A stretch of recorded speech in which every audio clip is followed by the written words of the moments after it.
কেতিয়া নিৰ্মাণ হ'ব হাতচিঙিমাৰী মানকাছৰ HM পথ মই পথৰ অৱস্থা দেখাইছোঁ চাওক এয়া হৈছে মানকাছৰৰ একমাত্ৰ ক'ব লাগিব জিলাৰ সদৰ হাতচিঙিমাৰীৰ পৰা মানকাছৰলৈ যোৱা 22 কিলোমিটাৰ গড় কাপ্তানি বিভাগৰ একমাত্ৰ পথ আৰু এই পথৰ ওপৰেদি প্ৰতিদিন হেজাৰ হেজাৰ বাহন চলাচল কৰে আৰু পৰিৱেশ চাওক এক ধূলিময় পৰিৱেশ বিধ্বস্ত পথ এই পথেৰে প্ৰতিদিন সাধাৰণ জনতা তেওঁলোকে যাতায়াত কৰিব লগা হৈছে বিখন অসুবিধাৰ মাজত তেওঁলোকে যাতায়াত কৰিব লগা হৈছে এই পথটো পুনৰ নিৰ্মাণৰ কাৰণে ইতিমধ্যে কেইবাবাৰো বিভিন্ন দল সংগঠন তেওঁলোকে দাবী উত্থাপন কৰিছে বিভিন্ন প্ৰতিবাদ কৰিছে অথচ দেখা গৈছে এই পথটো পুনৰ নিৰ্মাণৰ ক্ষেত্ৰত কিন্তু জিলা প্ৰশাসনে হওক বা স্থানীয় যিসকল জনপ্ৰতিনিধি হওক বা চৰকাৰী ফালৰ পৰা কিন্তু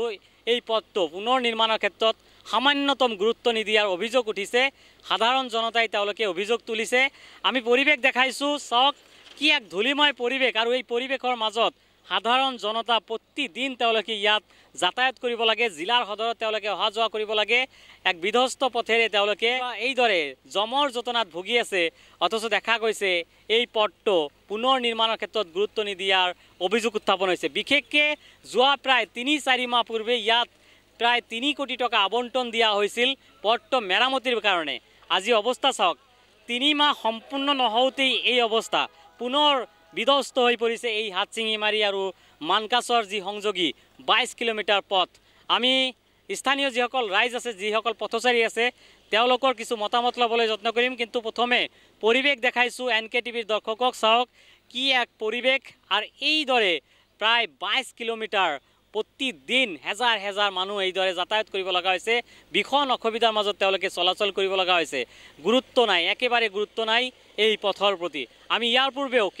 কেইবাটাও প্ৰতিবেদন দেখাইছোঁ NKTVত অথচ আমি গুৰুত্ব পোৱা নাই মই পথচাৰী আছে কথা পাতিবলৈ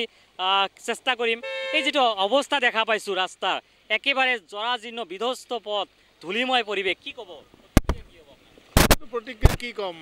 পাব্লিকো কনচিয়াছ নহয় ইয়াতে এক নম্বৰ কথা আৰু প্ৰশাসনে এইটোৰ ওপৰত এটা ডিচিশ্যন ল'ব লাগে যিহেতু এইটো এটা মেইন ৰোড ডিষ্ট্ৰিক্টখনৰ মেইন ৰোড আজি আপুনি চাওক DC অফিচৰ সন্মুখৰ পৰা এইখিনিলৈকে অহা যোৱা মানে বৰ বেয়া লাগে অৱস্থাটো আৰু মানে কি অৱস্থাত ভুগিছে যথেষ্ট এক্সিডেণ্ট হৈ আছে যাৰ ফলত এইখিনিয়ে আৰু ভাল হ'ব লাগে সোনকালে আজি অসমৰ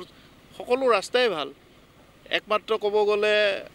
অসমৰ কিজানি চাউথ চালমৰা এই ৰাস্তাই বেয়া আছে মানে প্ৰায় 3 মাহ আগত ইয়াত 3 কোটি টকা আবণ্টন দিয়া হৈছিল পথটো মেৰামতিৰ কাৰণে কিন্তু 3 মাহ নহওঁতেই অৱস্থা একেই হৈ গৈছে এইটো কি ক'ম এতিয়া এইটো প্ৰশাসনিক কথা সেইটো বাৰু মই ক'ব নোৱাৰিম কিমান কি টকা আহিছে এইটো আপোনালোকে খবৰ ল'লে গম পাব কিন্তু মুঠৰ ওপৰত মই এটাই কথা ক'ম এতিয়া যদি অসমৰ মানুহে যদি ভাবে যে 50 বছৰ আগৰ ৰাস্তা কেনেকুৱা আছিল উদাহৰণ হিচাপে এইটো দেখুৱাব পাৰিব কাৰণ অসমত এতিয়া এনেকুৱা ৰাস্তা নাই গতিকে এইটো এটা বৰ লজ্জাৰ কথা একচুৱেলি এখন ডিষ্ট্ৰিক্ট যিহেতুকে ডিষ্ট্ৰিক্ট এখন ডিক্লিয়াৰ হৈছে গতিকে ডিষ্ট্ৰিক্টখনৰ মেইন ৰাস্তাটো সদায় ভাল হ'ব লাগে আমি এইখিনিয়ে ক'ম জিলাৰ সদৰতে এই পৰিৱেশ বাকী ৰাস্তাখিনিৰ অৱস্থা কেনেকুৱা বাকী নিশ্চয় বেয়া হ'ব ময়ো ইমান নাজানো ভিতৰুৱা কথা কিন্তু সন্মুখৰ এটা মৰ্ণিং শ্ব' যিটো বস্তু সন্মুখৰটোৱে ঠিক নহয় ভিতৰবিলাক বা কেনেকুৱা হ'ব এটা আইডিয়া কৰিব পাৰি এইখিনিয়ে কথা মই পৰিৱেশ দেখাইছোঁ চাওক কি অৱস্থা একেবাৰে ধূলিময় পৰিৱেশৰ মাজত সাধাৰণ জনতা তেওঁলোকে প্ৰতিদিন এইদৰে অহা যোৱা কৰিব লগা হৈছে ছাত্ৰ ছাত্ৰীসকল তেওঁলোকে এই পথেৰে তেওঁলোকে বিধ্বস্ত এই পথেৰে চলাচল কৰে আমি এখন ই-ৰিক্সা পাইছোঁ মই কথা পাতিবলৈ যত্ন কৰিম চালকজনৰ সৈতে এই যিটো পৰিৱেশ দেখা পাইছোঁ কি ক'ব যিটো ৰাস্তাৰ অৱস্থা খুব বেয়া ৰাস্তাটো খুব বেয়া ৰাস্তাৰ কাৰণে মই গাড়ী চলাব নোৱাৰোঁ সেইকাৰণেতো আৰু কেনেকুৱা গাড়ী চলাম যি ৰাস্তাৰ অৱস্থা মানুহগুলাৰ প্ৰেগনেণ্ট হ'লে প্ৰেগনেণ্ট একবাৰ গাড়ীতে হয় আৰু এইৰকম ব্যবস্থা হয়ে গেছে গোটেইখানি একদম মানকাছৰৰ পৰা গোটেইখানি হয় এরকম কি কয় ডেইলি কি কয় সবাই তো খালি কয় রাস্তাটো ভাল নহয় রাস্তাটো ভাল নহয় আমাকে কেনেকা কমে বড় বড় মানুহগুলা পয়সা খায় সব তো শেষ করে দেয় আর মই এনেকা আর কি করম আর এনেকাই চলি থাকম আর আপনার কি নাম চাচা আমার নাম নবদ্বীপ দাস আপনালোকে তো ডেইলি অহা যোৱা ৰাস্তাটা খাৰাপ তো বেয়া তো বহুত